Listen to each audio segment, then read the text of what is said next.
Hello student. तो जैसा कि आप लोग में से बहुत सारे ऐसे स्टूडेंट हैं जिनका अकाउंट्स पढ़कर हुआ नहीं है या उनका रिवीजन करना बाकी है और बोर्ड की एग्ज़ाम ऑलरेडी चल रहे हैं और नेक्स्ट पेपर भी अकाउंट से होने वाला है।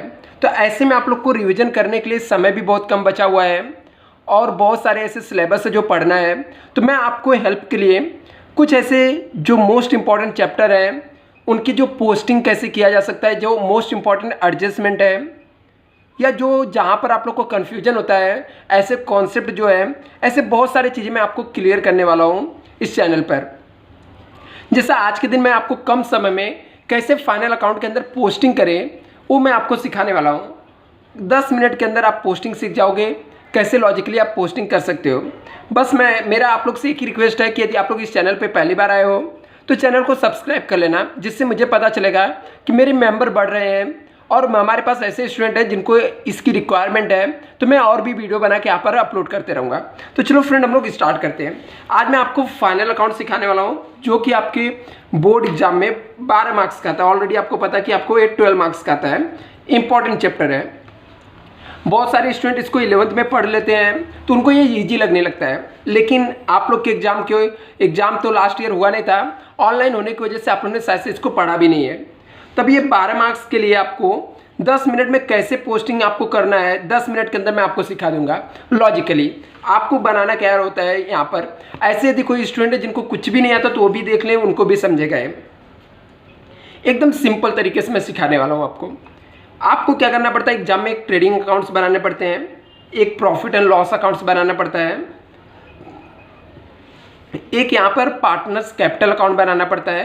बट इन केस यदि आपको सब में पार्टनर्स करंट अकाउंट दिया रहता है तो पार्टनर्स कैपिटल की जगह पे पार्टनर्स करंट अकाउंट्स बनाना पड़ता है, करंट अकाउंट्स बनाना पड़ता है।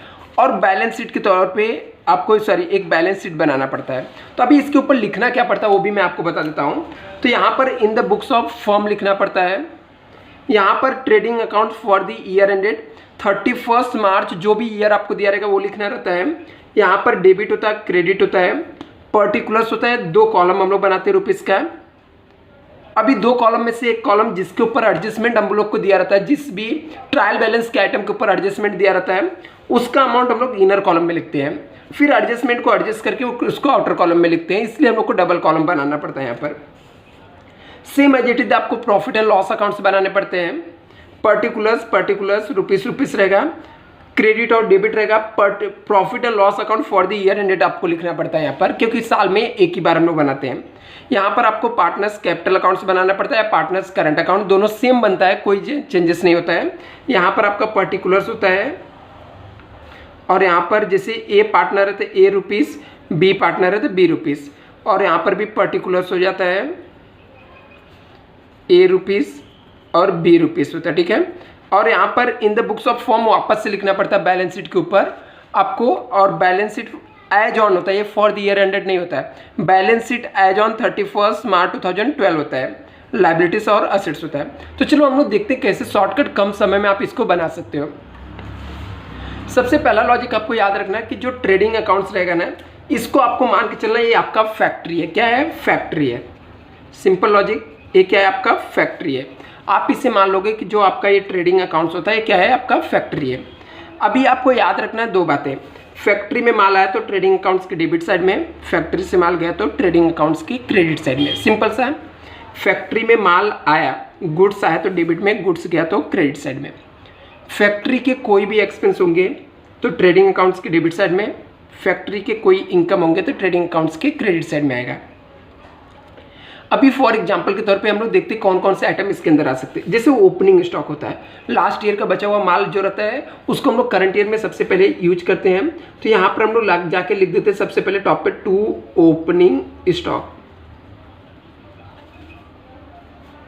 मान लो हम लोग गुड्स परचेस कर रहे हैं तो परचेस करेंगे तो यहाँ पे 2 परचेस लिखते हैं। मान लो परचेस किया हुआ माल हम लोग रिटर्न कर रहे हैं तो यहाँ से हम लोग लेस कर देते हैं, लेस परचेस रिटर्न। ये परचेस रिटर्न जो रहता है ना, इसको हम लोग रिटर्न आउटवर्ड भी बोलते हैं। बहुत सारे स्टूडेंट इसमें कंफ्यूज हो जाते हैं कि रिटर्न आउटवर्ड मीन्स क्या होता है। तो जो परचेस रिटर्न होता है उसको हम लोग रिटर्न आउटवर्ड भी बोलते हैं। परचेस रिटर्न का कॉलम जो रहता है ना वो ट्रायल बैलेंस में क्रेडिट वाले कॉलम में रहता है, या आप बोल सकते हो क्रेडिट साइड में रहता है। और जो फैक्ट्री से देखो अभी परचेस कर रहे थे तो गुड्स आ रहा था तो ट्रेडिंग अकाउंट्स के डेबिट साइड में लिखे। अभी हम लोग को फैक्ट्री से रिलेटेड और भी जो खर्चे होते हैं, जैसे फैक्ट्री में काम करने वाले वर्कर को वेजेस देना पड़ता है, फैक्ट्री में पावर एंड फ्यूल यूज होता है। यदि मैं बोलूँ फैक्ट्री में जो गुड्स खरीद के लाते हैं उसके लिए भाड़ा देना पड़ता है तो उसे कैरेज बोलते हैं। रॉयल्टी ऑन प्रोडक्शन हो गया, फैक्ट्री का रेंट हो गया। इन शॉर्ट फैक्ट्री से रिलेटेड जितने भी एक्सपेंस रहेंगे सब कहाँ पे आ जाएंगे, ट्रेडिंग अकाउंट्स के डेबिट साइड में।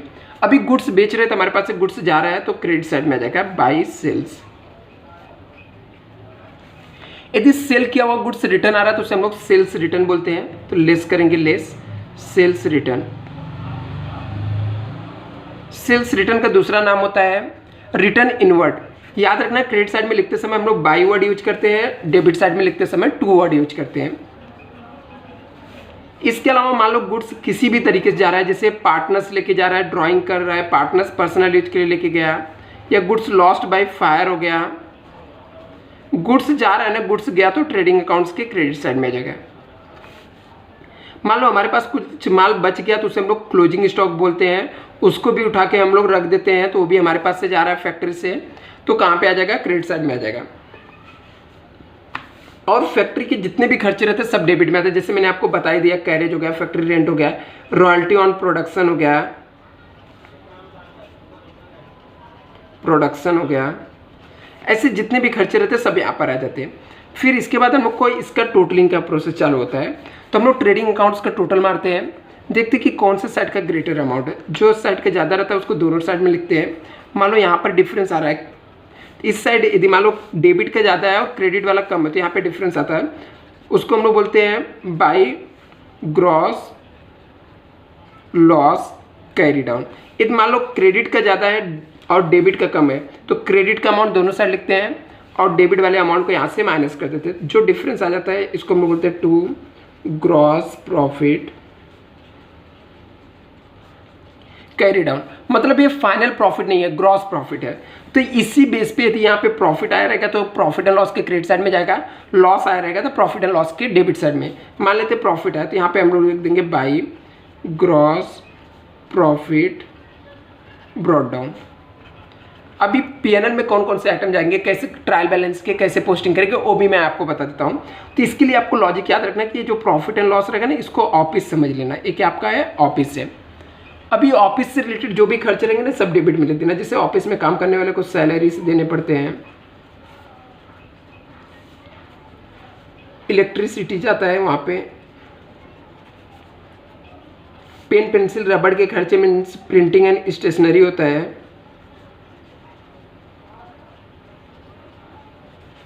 और भी जितने भी ऑफिस से रिलेटेड खर्चे रहेंगे सब डेबिट में आ जाएंगे पीएनएल के। इसके अलावा दूसरी बात आपको याद रखना कि जो प्रोडक्ट बेचने से रिलेटेड एक्सपेंस रहेंगे वो सब भी कहाँ पर आ जाएंगे, आपके प्रॉफिट एंड लॉस के डेबिट साइड में। जैसे एडवर्टाइजमेंट के खर्चे हो गए, डिस्काउंट दे दिया हम लोगों ने, कमीशन दे दिया, ऐसे जितने भी प्रोडक्ट बेचने से रिलेटेड खर्चे रहते हैं सब यहाँ पर हम लोग लिख देते हैं। हाँ, किसी भी आइटम के ऊपर एडजस्टमेंट रहेगा तो आप उसको इनर कॉलम में लिख के एक लाइन छोड़ सकते हो जिसके ऊपर एडजस्टमेंट हम लोग को कर सकते हैं। तो एडजस्टमेंट कैसे करना रहता है मैं अभी आपको नेक्स्ट लेक्चर में बताऊंगा कि कौन कौन से मोस्ट इंपॉर्टेंट एडजस्टमेंट है जो आते हैं एग्जाम में अक्सर। अभी यहाँ पे फाइनेंशियल एक्सपेंस भी आ जाता है, जैसे इंटरेस्ट हम लोगों ने दिया लोन पे, बैंक चार्जेस हो गया, या प्रोडक्ट बेचते हैं की वजह से उधारी में लॉस हो गया जिसे हम लोग बैड डेब्ट्स बोलते हैं। इसके अलावा और भी कोई एक्सपेंस हो गया, कोई लॉस हो गया, जैसे लॉस बाय फायर हो गया, to loss by fire, theft हो गया, डेप्रिसिएशन हो गया, मीन्स कोई भी खर्चे होंगे जो ट्रेडिंग अकाउंट्स में नहीं जाता वो कहाँ पे चला जाएगा, प्रॉफिट एंड लॉस के डेबिट साइड में। ऐसे कुछ इनकम भी हो गया, जैसे रेंट रिसीव हो गया, इंटरेस्ट रिसिप्ट हो गया, कमीशन रिसिप्ट हो गया, डिस्काउंट रिसिप्ट हो गया, ऐसा कोई इनकम हो गया जो, तो वो आपका यहाँ पर आ जाएगा क्रेडिट साइड में। और बाई ओल्ड आरडीडी, यदि ट्रायल बैलेंस में कोई आरडीडी दिया हुआ है तो उसको क्रेडिट में लिख दो आप प्रॉफिट एंड लॉस के। इसके बाद आपको क्या कर देना है, ये चीज़ों को टोटल करना है। सेम प्रोसेस, जो साइड के ज़्यादा रहेगा, मान लेते हैं क्रेडिट साइड के ज़्यादा है तो इसको आपको टोटल मार के दोनों साइड लिख रहा है और यहाँ पर इसको माइनस करना। तो यहाँ पे जो अमाउंट आ जाता है उसे हम लोग नेट प्रॉफिट बोलते हैं, नेट प्रॉफिट कैरी डाउन। और ये अमाउंट जो पार्टनर्स रहेंगे उनको डिस्ट्रीब्यूट करते हैं। जैसे मान लेते हैं ए और बी पार्टनर है, तो यदि आपको प्रॉफिट शेयरिंग रेशियो नहीं दिया तो इक्वल रेशियो में आप दोनों को क्या करोगे, डिवाइड करके दे दोगे। इन केस आपका लॉस आ जाता है तो यहाँ पर आपको लिखना पड़ेगा बाय नेट लॉस। जो भी लॉस रहेगा उसको ए बी को डिवाइड करके उनके रेशियो में या उनके प्रॉफिट शेयरिंग रेशियो में आपको यहाँ पर दे देना है। इस तरीके से आपका trading accounts, profit and loss accounts बन जाएगा। अभी हम लोग पार्टनर्स, कैपिटल और करंट अकाउंट्स की बात करते हैं, तो ये स्पेशली पार्टनर्स से रिलेटेड रहता है। यदि कोई पार्टनर्स के लिए एक्सपेंस हो रहा है, कोई पार्टनर्स के लिए एक्सपेंस हुआ तो वो पार्टनर्स कैपिटल के डेबिट साइड में आ जाएगा और कोई इनकम हुआ तो क्रेडिट साइड में आ जाएगा। फॉर एग्जांपल, जैसे ओपनिंग बैलेंस पहले कैपिटल या करंट अकाउंट का दिया रहेगा तो यहाँ पर लिखने का बाय बैलेंस ब्रॉट डाउन। मान लो कैपिटल का जो भी अमाउंट दिया रहेगा तो यहाँ पर लिख देंगे। यदि कैपिटल करंट दोनों दिया रहेगा तो यहाँ पे आपको करंट अकाउंट से बनाना पड़ेगा और कैपिटल अकाउंट डायरेक्टली यहाँ पर आ जाएगा। यहाँ पे बाय बैलेंस ब्रॉट डाउन करके लिख देने का। अभी पार्टनर से रिलेटेड जो कुछ भी इनकम रहेगा सब कहाँ पर आ जाएगा, क्रेडिट में आ जाएगा। जैसे इंटरेस्ट ऑन कैपिटल हो गया, इंटरेस्ट ऑन कैपिटल हो गया। इसके अलावा सैलरी मिल गया इनको, सैलरी टू पार्टनर, पार्टनर्स को सैलरी मिल गया। या यहाँ पर नेट प्रॉफिट जो आया था बाय नेट प्रॉफिट, मीन्स जो भी पार्टनर से रिलेटेड इनकम रहेंगे सब यहाँ पर आ जाएगा। और इनसे रिलेटेड जो एक्सपेंस रहेगा वो डेबिट में आ जाएगा। जैसे ड्राइंग हो गया, इंटरेस्ट ऑन ड्राइंग हो गया।